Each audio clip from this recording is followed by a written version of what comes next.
सभी प्रिय भाई बहनों को जय मसीह की बहुत बहुत स्वागत है एक बार फिर से हमारे YouTube चैनल एसके मसीह गीत में। आइए आज हम इस वीडियो के माध्यम से आप सभी लोगों के समक्ष एक बहुत ही सुंदर कहानी लेकर के आए हैं जिसका नाम है शिमशोन की कहानी। एक भाई ने हमारे कमेंट में भी लिखा था कि भैया जी जरा शिमशोन की कहानी डालिए, तो मैं शिमशोन की कहानी आज बनाने का प्रयास करने जा रहा हूं। बड़ी ध्यान पूर्वक से आप लोग सुने। बहुत ही सुंदर और पावनमय गाथा है कि किस प्रकार से एक महाबलशाली और शक्तिशाली व्यक्ति पाप में आकर के अपने को बर्बाद कर लेता है। तो आज हम इस कहानी के माध्यम से आज देखने वाले हैं। बहुत ही सुंदर कहानी है, बड़े ही ध्यान पूर्वक से सुनिएगा। तो आइए चलते हैं प्रसंग की ओर। बोले प्रभु यीशु मसीह की। कि सुनो कहानी तुम सभी, बाइबल से करूं बखान। वीर पुरुष शिमशोन जो बहुत बड़ा बलवान।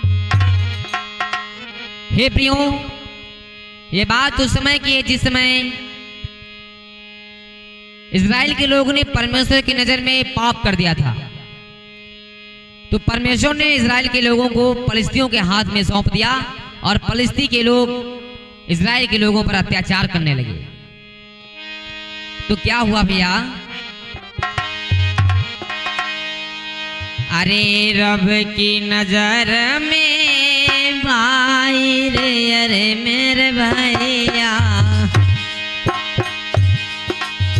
रब की नजर में इज़राइलों ने, अरे मेरे भैया, कोई कर दियो बड़ो पाप जी।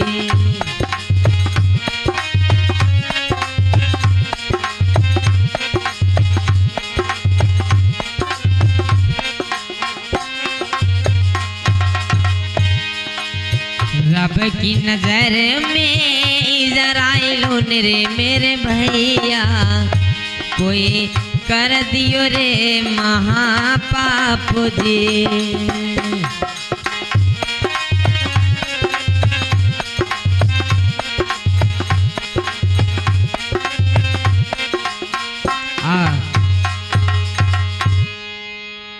जैसे ही इज़राइल के लोगों ने पाप किया तो परमेश्वर ने इज़राइल के लोगों को फलिस्तियों के हाथ में सौंप दिया और फलिस्ती के लोग इज़राइल के लोगों पर अत्याचार करने लगे।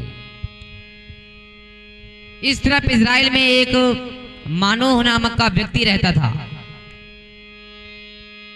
जिसकी एक पत्नी भी थी और उसकी पत्नी बांझ कहलाती थी क्योंकि उसके कोई संतान नहीं होती थी। कि मानोह नाम का व्यक्ति एक जिसकी पत्नी बांझ कहती थी, अरे कोई पुत्र न था उस स्त्री के लोगों से बहुत लजाती थी।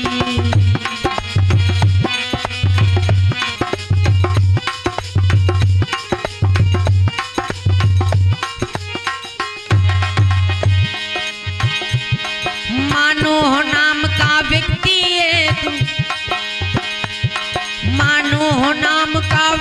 एक जिसकी पत्नी बांझ कहती थी, कोई पुत्र न था उस स्त्री के लोगों से बहुत लजाती थी।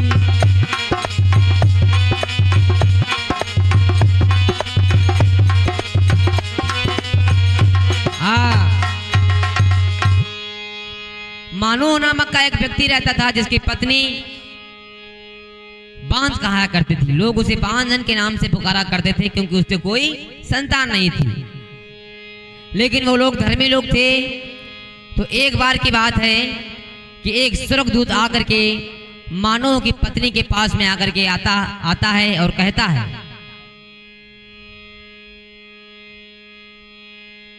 कि तू गर्भवती होकर के एक बच्चा जनेगी और वो बच्चा बहुत ही बलशाली होगा। कि तू गर्भवती हो करके की, अरे बच्चा जन्मेगी बलशाली, अरे तू बांझन ना कहलाएगी, तू बांझन ना कहलाएगी, तू क्यों होती है मतवाली।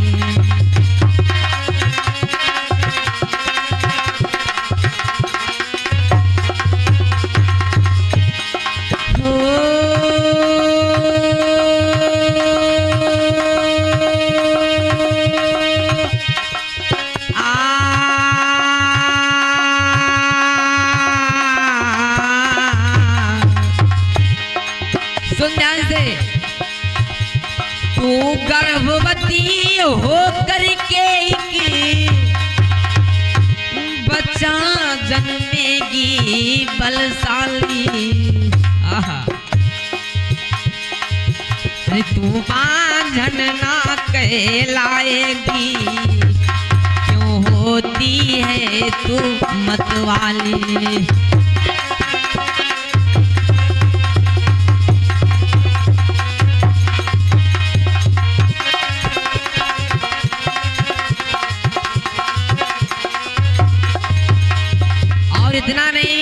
इतना ही नहीं मेरे प्यारे भाइयों और बहनों, उस स्वर्गदूत ने मानव की पत्नी से कहा कि तेरा जो बेटा होगा वो प्रभु का नाजीर होगा, प्रभु का आशीष उस पर होगा और वो बहुत ही बलशाली और बहुत ही वैभवशाली होगा। आहा, होगा नाजीर प्रभु का वो, सिर पर ना छुरा फिरवाना, और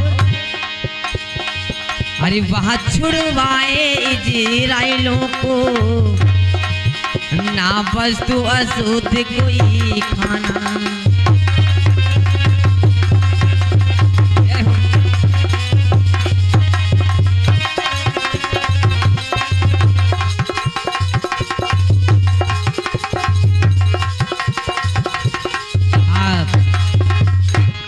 तो इस प्रकार से स्वर्गदूत ने उसके पास में आकर के कहा कि तू एक बहुत ही बड़ा और बहुत ही बलशाली एक बच्चा पैदा करेगी,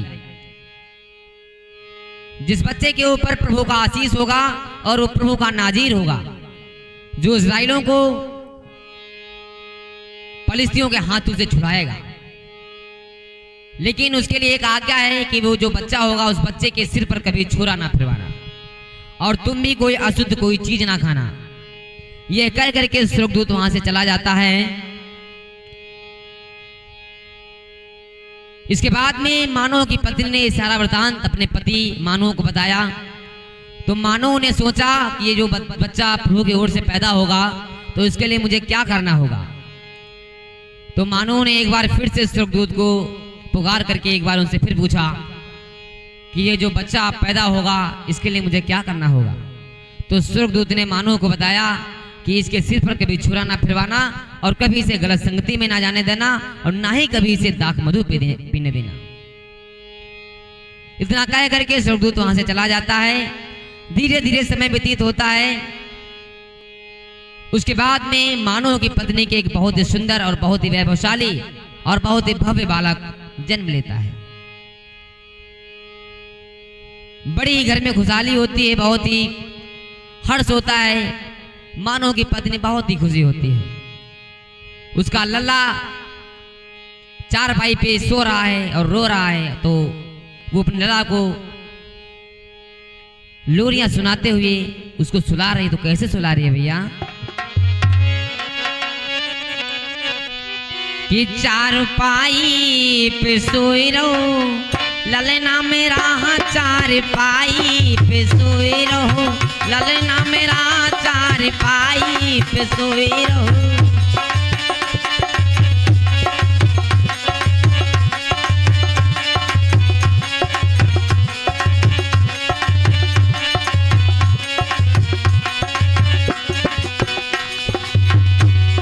ललना मेरा, हाँ ललना मेरा, ललना मेरा, हाँ ललना मेरा, पाई पे सोए रहो, ललना मेरा है चार पाई पे सोए रहो, ललना मेरा चार पाई पे सोए रहो।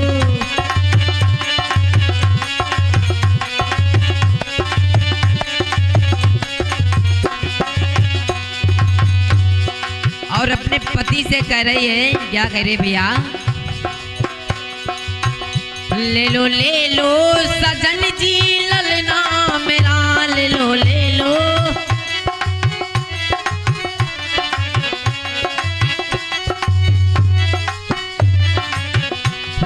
ले लो सजन जी ललना मेरा, तुम्हें पापा कहेगा, ललना मेरा तुम्हें पापा कहेगा।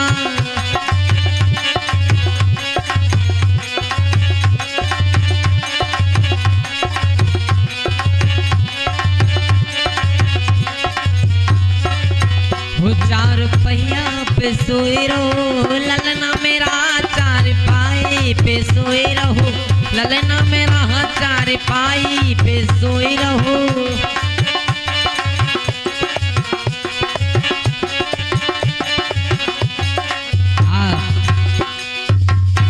तो इस प्रकार से मानो कि पत्नी अपने बच्चों को खिला रही है और लोरियां दे करके उसे सुला रही है। अब धीरे धीरे करके वो बच्चा बढ़ता है, वृद्धि करता है, तो परमेश्वर का आशीष उस पर आता है और परमेश्वर उसे आशीषों से भरने लगता है। धीरे धीरे वो जवान होने लगता है, किशोरावस्था के ओर में पहुंचता है, तो परमेश्वर उसे बहुत आशीषों से धीरे धीरे बढ़ने लगता है। तो क्या होता है भैया कि धीरे धीरे वो बढ़ने लगा,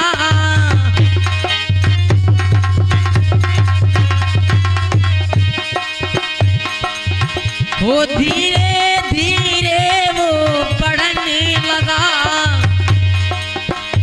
प्रभु का नाजीर वही बेटा,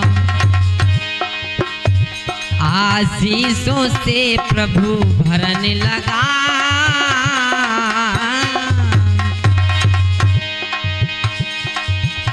आशीषों से प्रभु भरने लगा, शक्ति उसको भर भर देता।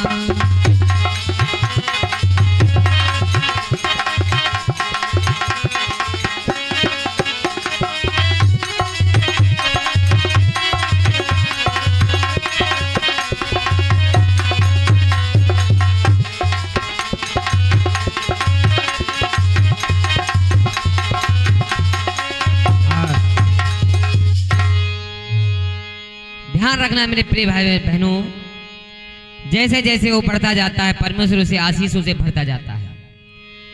जैसे वो युवावस्था में पहुंचता है तो बाद में उसे एक तिम्ना नगर की स्त्री पसंद आ जाती है। वो उसे मन ही मन में प्रेम करने लगता है और मन ही मन में सोचता कि काश शादी मेरी इससे हो जाती। तो क्या हुआ मेरे भैया कि एक तिमुना नगर की थी औरत वहाँ, एक तिमुना नगर की थी औरत वहाँ, प्रेम सिमसोन स्त्री से करने लगा।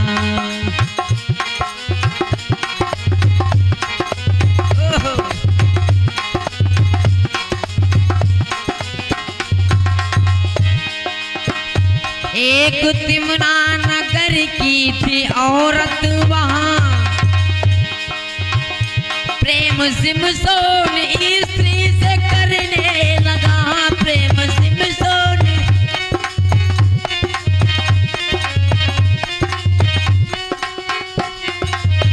हो, प्रेम सिमसोन स्त्री से करने लगा।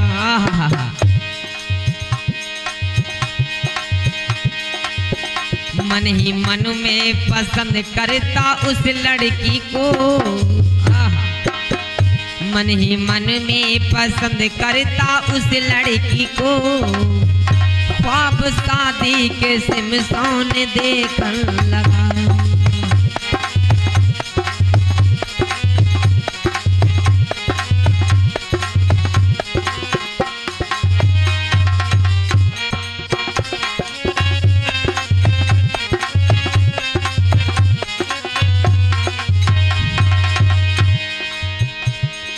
जैसे ये बात उसने अपने माता पिता को बताई कि मैंने एक तिम्ना नगर की स्त्री को पसंद कर लिया है और मैं उससे शादी करना चाहता हूँ, तो उसके माता पिता ने शादी करने से इनकार कर दिया, क्योंकि वो औरत सिमसोन के जाति की नहीं थी, वो अन्य जाति की स्त्री थी।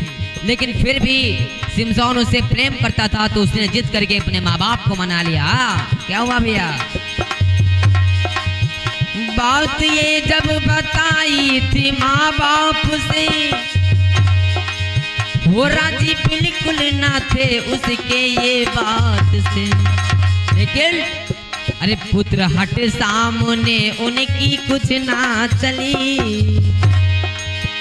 पुत्र हट सामने उनकी कुछ ना चली, राज माता पिता को वो करने लगा।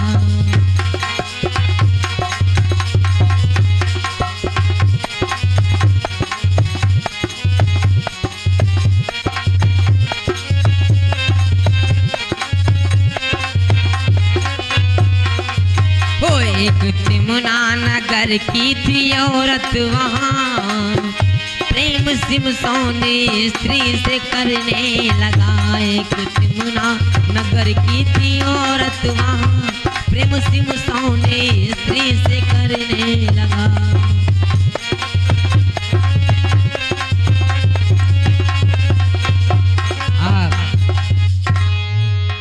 तो वो उस स्त्री से प्रेम करने लगा और प्रेम के जाल में आकर के अपने माता पिता को उसने मना लिया।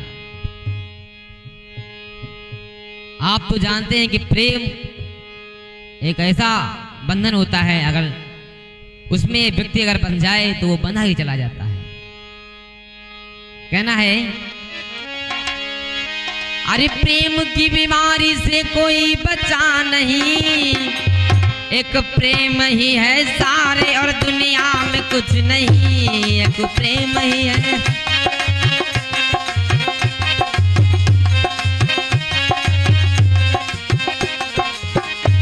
अरे प्रेम की बीमारी से,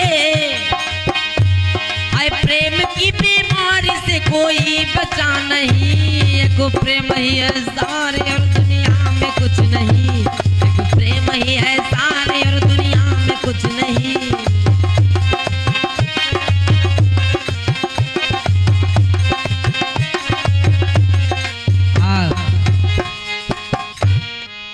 तो इस प्रकार से उसने अपने माता पिता को मना लिया, माता पिता भी उसके राजी हो गए। अब वो तिम्ना नगर को जा रहा था उस स्त्री से शादी करने के लिए।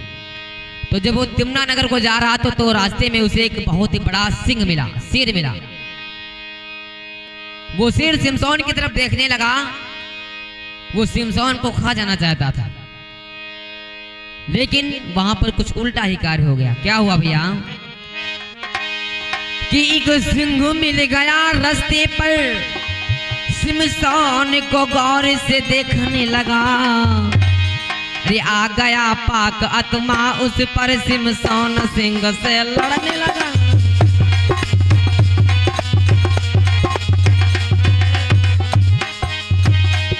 जैसे ही शेर सिमसोन को खाने के लिए दौड़ा, वैसे ही पवित्र आत्मा सिमसोन पर उतरा और सिमसोन ने उसको एक झटके में ये अलग कर दिया। आहा, एक सिंह मिल गया रास्ते पर, सिमसोन को गौर से देखने लगा। आ गया पाकवतमा उस पर, सिमसोन सिंह से लड़ने लगा।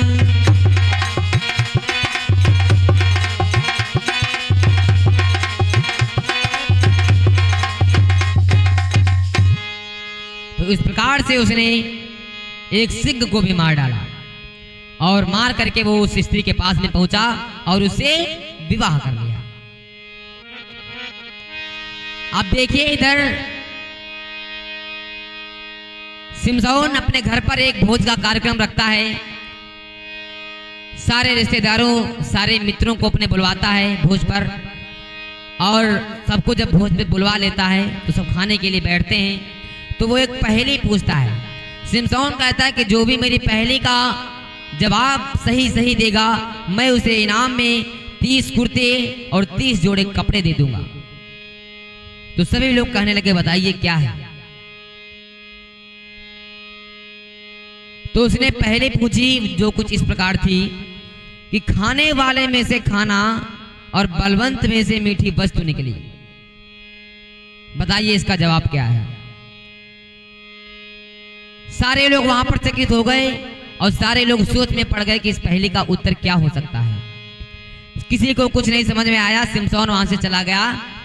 जब उसकी अकेली पत्नी बची तो सिमसोन की पत्नी से वो लोग डराकर धमकाकर पूछने लगे कि बताओ इस पहेली का उत्तर सिमसोन के पूछ कर मुझे बताओ, नहीं तो हम तुम्हारे पिता को मार डालेंगे, तुम्हारे पिता के घर को उजाड़ डालेंगे, सारे बर्बाद कर डालेंगे, नहीं तो मुझे पहेली का उत्तर पूछ कर तुम बताओ। ऐसा सुनकर के सिमसोन की पत्नी डर गई और जा करके सिमसोन के पास रोने लगी और कहने लगी कि आप हमसे प्रेम ही नहीं करते।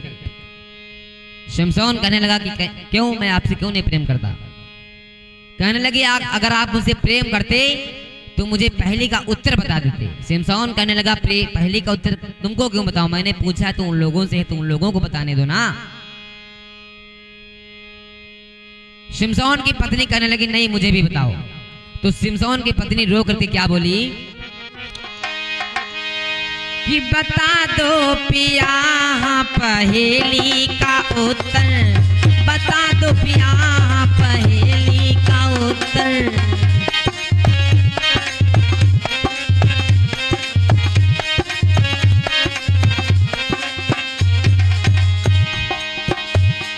और इस बार उसने जो उसकी घरवाली थी, पत्नी थी, वो एक पलिस्ती औरत थी। वो पहले एक तिमना नगर की स्त्री से उसने विवाह किया और बाद में उसने एक पलिस्ती औरत से विवाह किया। दो विवाह किए। हाय बता दो पिया पहेली का उत्तर, बता दो पिया पहेली का उत्तर।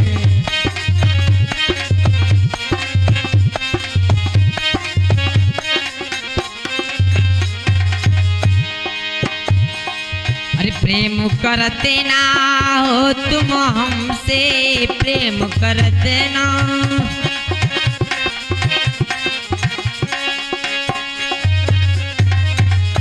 हाय प्रेम करते ना हो तुम हमसे,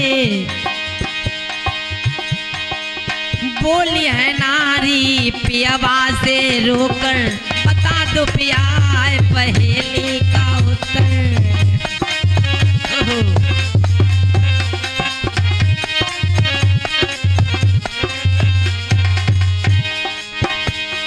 बता दो पिया, बता दो पिया, बता दो पिया, निछावर मेरा सब कुछ तेरे ऊपर, बता दो पिया पहेली का उत्तर।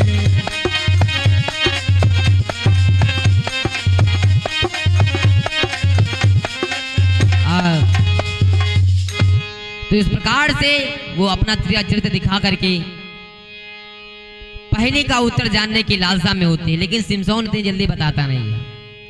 सिमसोन वहां से चला जाता है, लेकिन उसकी पत्नी 7 दिन तक ना खाना खाती ना पानी पीती है, रो रो कर बेहाल हो जाती है, हमेशा रोती ही रहती है। तो सिमसोन का इस तरह अपनी पत्नी का हाल देखा जाना अच्छा नहीं लगता है, तो वो अपनी पत्नी को उस पहेली का उत्तर बता देता है और कहता है कि इस पहेली का उत्तर है शहद। जैसे ही उसकी पत्नी को इसका उत्तर पता चलता है, वो सिमसोन के मित्रों को जाकर के बता देती है कि इस पहेली का उत्तर है शहद, और वो मित्र सिमसोन को बता देते हैं। तो सिमसोन उन्हें 30 कुर्ते और 30 जोड़े कपड़े इनाम में देता है। अब देखिए इसके बाद में सिमसोन अपनी पत्नी को कुछ दिन के लिए मायके भेज देता है। तो मायके में उसके ससुर ने सिमसोन की पत्नी का विवाह सिमसोन के मित्र के साथ में कर देता है। और जब सिमसोन अपनी पत्नी को मायके लिवाने के लिए जाता है तो उसे पता चलता है कि उसकी पत्नी का विवाह उसके मित्र के साथ में हो चुका है। तो वो ये बात अपने ससुर से पूछता है और कहता है कि पिताजी आपने इस शादी कैसे तय कर दी। वो पत्नी मेरी थी और आपने मेरी पत्नी के शादी मेरे मित्र के साथ में कैसे आपने कर दी? तो वो ससुर बोला कि तेरे ही मित्र से कर दी है मैंने शादी निज बेटी की, तू ब्याह कर लियो छोटी से,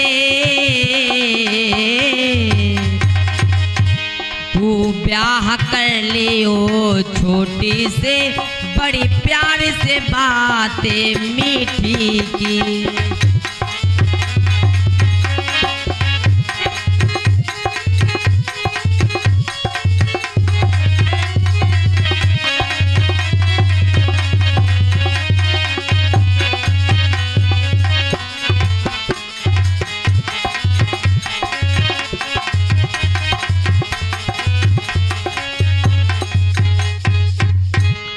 ससुर बोला उसका कि मैंने अपनी बेटी की शादी तेरे मित्र के साथ में तय कर दी और उसके साथ में कर भी दी है। जैसे ही शिमशोन ने ये बात सुनी, शिमशोन बिल्कुल आग बबूला हो गया और गुस्से में आकर के वो वहां से चला गया।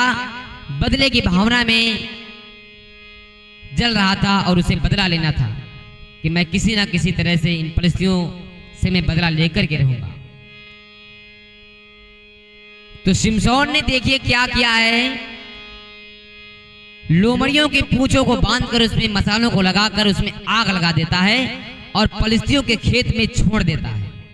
तो क्या होता है भैया कि लोमड़ियों की पूंछे बांधी और उनमें मसाले लगा दिए और आग लगाकर पूंछों में अरे पलिस्तियों के खेत को जला दिए।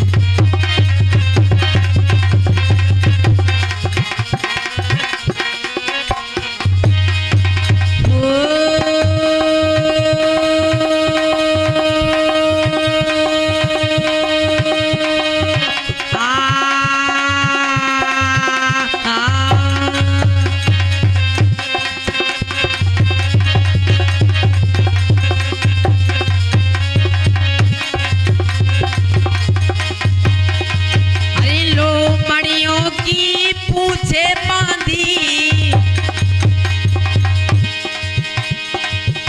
और उनमें मसाले लगा दिए और आग लगाकर पूंछों में पलिस्तियों के खेत जला दिए।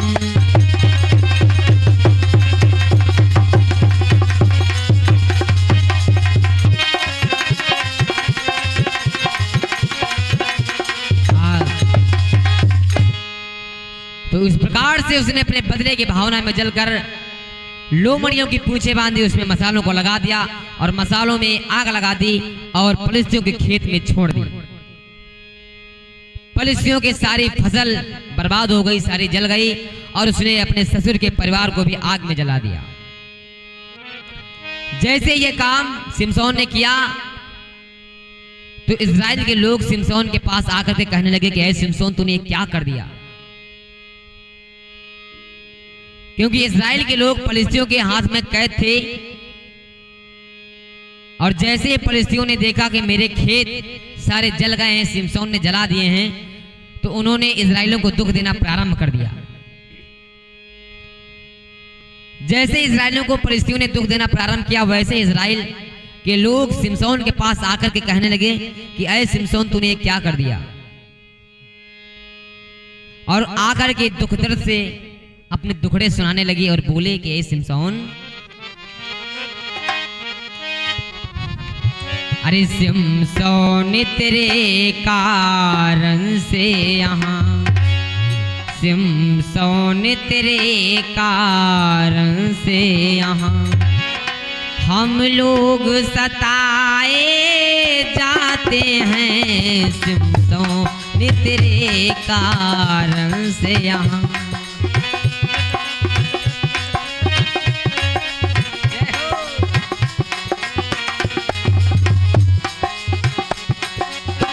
देखिए एक दूसरे की दोनों बदले की भावना में जल रहे हैं। इधर उसने सिमसोन ने फलिस्तियों के खेतों को जला दिया, तो इधर फलिस्तियों ने इजराइलियों को दंड देना आरंभ कर दिया, उन पर अत्याचार करना आरंभ कर दिया। सिमसोन तेरे कारण से यहाँ हम लोग सताए जाते हैं, सिमसोन तेरे कारण से यहाँ।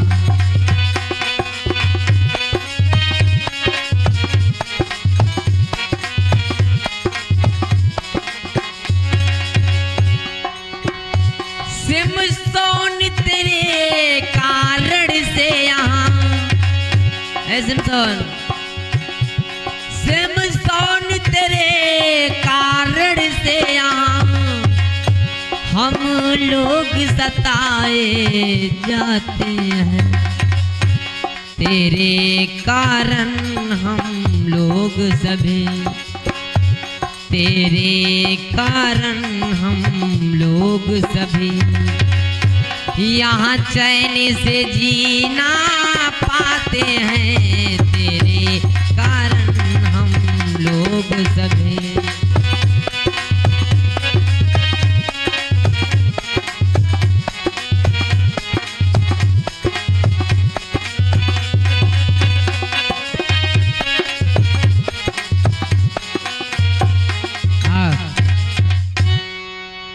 इस प्रकार से इस्राएल के लोग अपना दुखड़ा सुना रहे हैं सिमसोन को, और सिमसोन से ये कहा कि अगर तू अपने आप को फलिस्तियों के हाथ में बंदी बनवा दे तो वो लोग हम सबको छोड़ देंगे, वरना ऐसे से करके वो लोग हम पर बहुत ही अत्याचार करेंगे और अत्याचार करके वो हम लोगों को मार डालेंगे।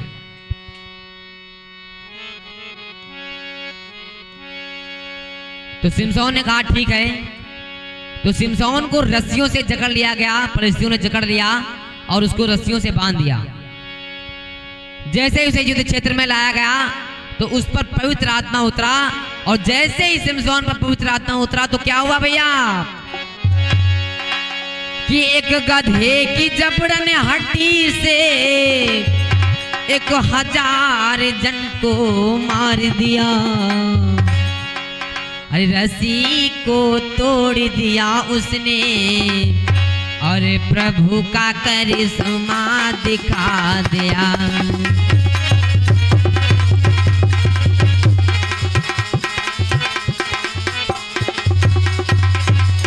एक गधे की जबड़न हड्डी से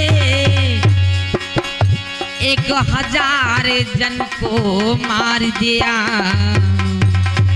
रस्सी को तोड़ दिया उसने और प्रभु का करिश्मा दिखा दिया।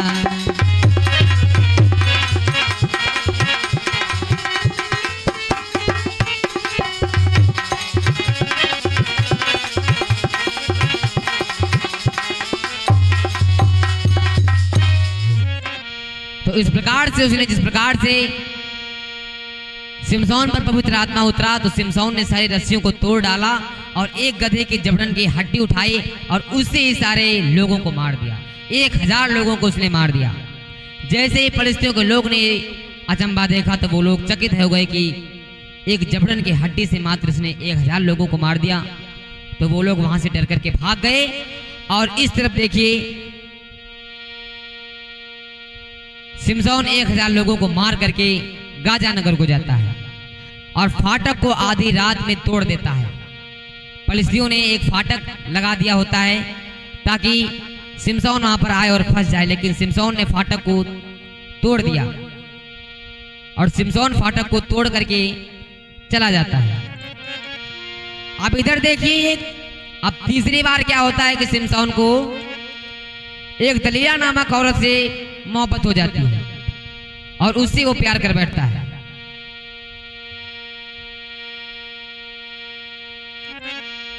उसके प्रेम के जंजाल में फंस जाता है और उसके प्रेम में वो लिप्त रहता है। तो क्या होता है भैया कि प्रेम की बीमारी से कोई बचा नहीं, एक प्रेम ही है सारे और दुनिया में कुछ नहीं।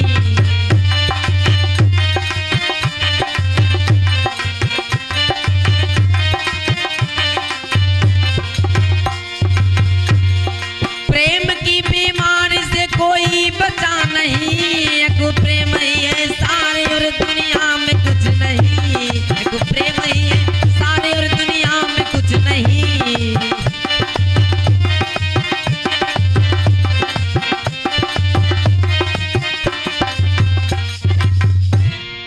तो इस प्रकार से उसे एक सोरेक नामक घाटी पर रहने वाली दलीला नामक औरत से मोहब्बत हो जाती है और उसे वो अपनी पत्नी बना लेता है।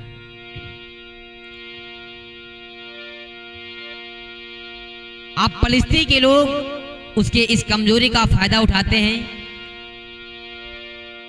सिमसोन की पत्नी यानी दलीला के पास पलिस्ती के लोग आते हैं और कहते हैं कि क्या तू एक मेरा काम करेगी? अगर तू ये मेरा काम कर दे तो मैं तुझे 1100 चांदी के टुकड़े दूंगा। दलीला लालच में आ जाती है, कहती है बताइए क्या काम है, मुझे क्या करना होगा? तो पलिस्ती के लोग बोले कि अगर तू सिमसोन से उसके मरने का राज अगर तू मुझे बता दे तो मैं तुझे 1100 चांदी के टुकड़े दूंगा, जो शायद तूने जीवन में कभी नहीं देखे होंगे। अब वो लालच के चक्कर में आकर के उसने कहा ठीक है मैं कर दूंगी, ये काम बहुत ही आसान, मैं तुमको उसके मरने का राज मैं जरूर बताऊंगी, मैं पूछ कर तुमको जरूर बता दूंगी, लेकिन बदले में मुझे 1100 चांदी के टुकड़े मिलने चाहिए। अब देखिए वहां पर उसे लालच आ जाता है। अब वो घर में आती है और सिमसोन से बड़ा ही प्रेम करती है और कहती है कि मुझे आप एक बात बताइए कि आपको क्यों कोई मार क्यों नहीं पाता है?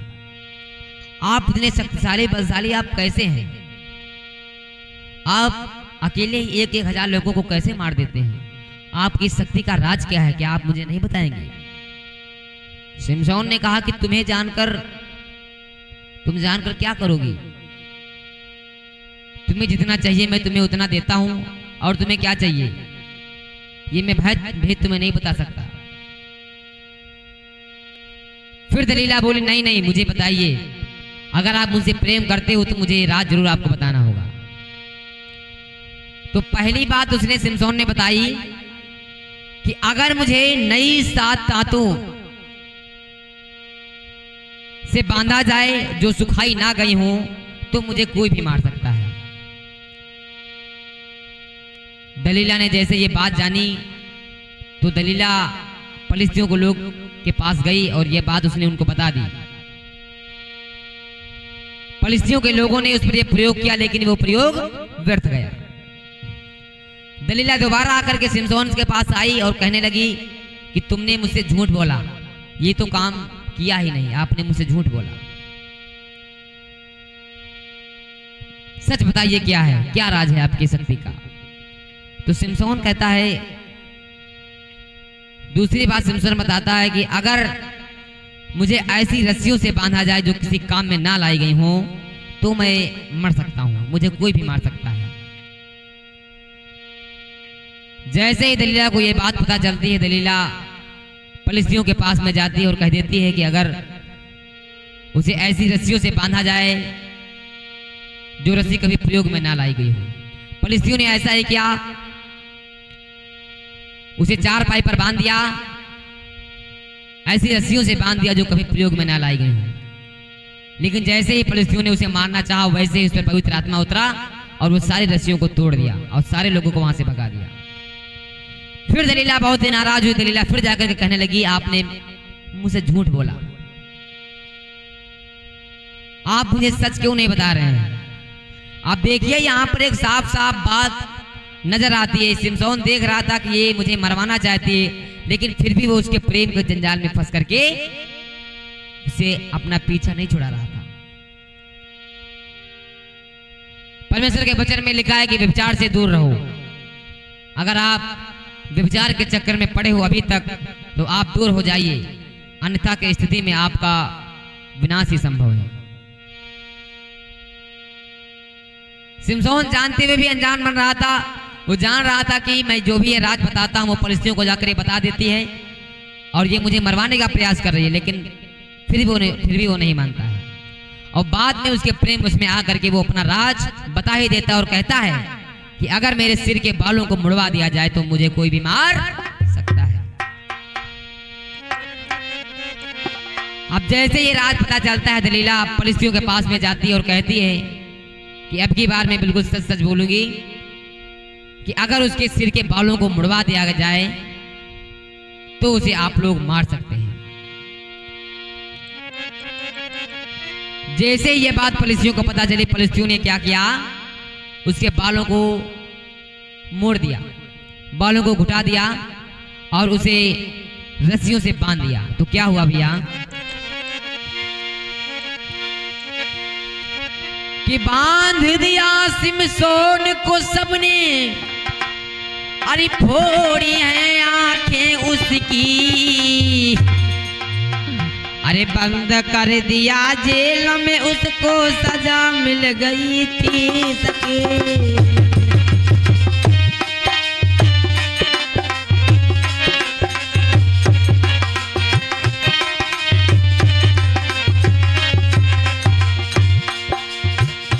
सिमसोन को बांध दिया बड़ी बुरी तरीके से और बांध करके एक मंदिर के पास में ले आए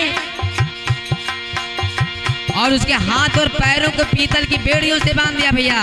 और दागोन नामक देवता की पूजा करने लगे और हाहाकार मचाने लगी, देखो मैं सिमसोन को मैंने बांध दिया है। अरे बांध दिया सिमसोन के सबने, फोड़ी है आंखें उसकी, अरे बंद कर दिया जेल में उसको सजा मिल गई है उसकी।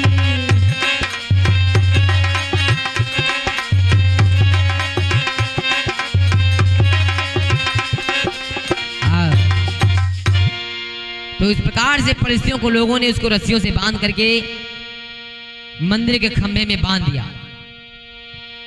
और उसकी आंखें फोड़ दी और उसे जेल में डाल दिया। लेकिन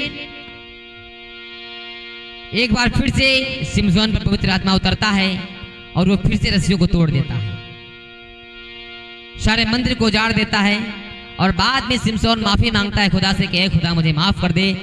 लेकिन खुदा अब उसे माफ करने वाला नहीं था। उसे इतनी बार चेतावनी मिली कि हे बेटा सुधर जा, लेकिन सिमसोन नहीं सुधरा।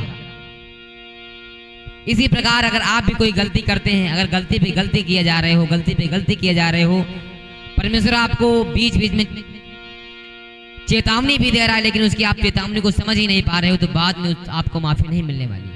आप जानकर अगर आप अनजान बन रहे हैं, जान करके भी आप नशा कर रहे हैं, जान करके भी आप व्यभिचार कर रहे हैं, तो आपको माफी नहीं मिलने वाली। तो यही हाल कुछ सिमसोन का हुआ। बाद में उसे यही सजा मिली, उसकी आंखें फोड़ दी गईं और उसे जेल में चक्की पीसनी पड़ी। वहां पर सारे 3000 लोग आए हुए थे और ये सारी बात, सारा दृष्टांत वो लोग देख रहे थे और देख करके अचंभे हो रहे थे कि इतना शक्तिशाली आदमी कैसे आज मारा गया। तो इस प्रकार से सिमसोन की कहानी मैंने संक्षेप में आपको बताने का प्रयास किया है। इस कहानी से हमें यही सीख मिलती है कि जो परमेश्वर ने हमें आशीष दी है, उस आशीष का हम सदुपयोग करें और ऐसे कामों पर चलें जो परमेश्वर के विरुद्ध ना हो, जो परमेश्वर के नजर में अच्छी हो, वही कामों को करें। और अगर हम परमेश्वर के विरुद्ध काम करते हैं तो हमारा विनाश संभव है, पक्का है। तो आशा है ये सिमसोन की कहानी आपको कुछ ना कुछ प्रेरणा देगी और आप इससे इंस्पायर होंगे और प्रभु आपको इस कहानी के माध्यम से बहुत बहुत आशीषित करेगा। तो आइए 2 शब्द प्रभु के चरणों में, तत्पश्चात मैं अपनी वाणी को विराम देता हूं। कि तेरे पाप धुल सकेंगे आज ही मसीह के द्वारा, तेरे पाप धुल सकेंगे आज ही मसीह के द्वारा।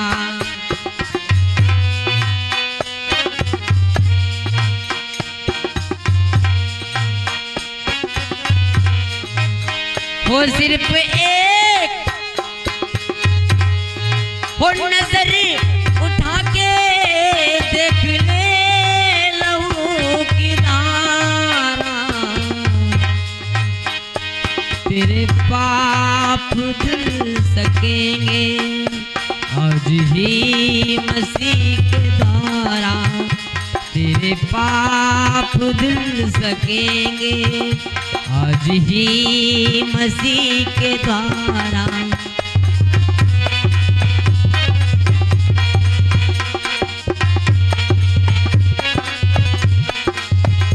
तेरे पाप धुल सकेंगे आज ही मसीह के द्वारा, तेरे पाप धुल सकेंगे आज ही मसीह के द्वारा, तेरे पाप धुल सकेंगे आज ही मसीह के द्वारा। बोले प्रभु यीशु मसीह की। तो मिलते हैं ऐसे ही अन्य इंटरेस्टिंग वीडियो के साथ में। आप लोग प्रार्थना में बने रहिए, अपना प्यार और सपोर्ट बनाए रखिए, और मैं ऐसी कहानियाँ आप सभी लोगों के समक्ष प्रस्तुत करता रहूँगा, और अपना प्यार और सपोर्ट हमेशा बनाए रखें। मिलते हैं ऐसी अन्य वीडियो में, तब तक के लिए जय मसीह की।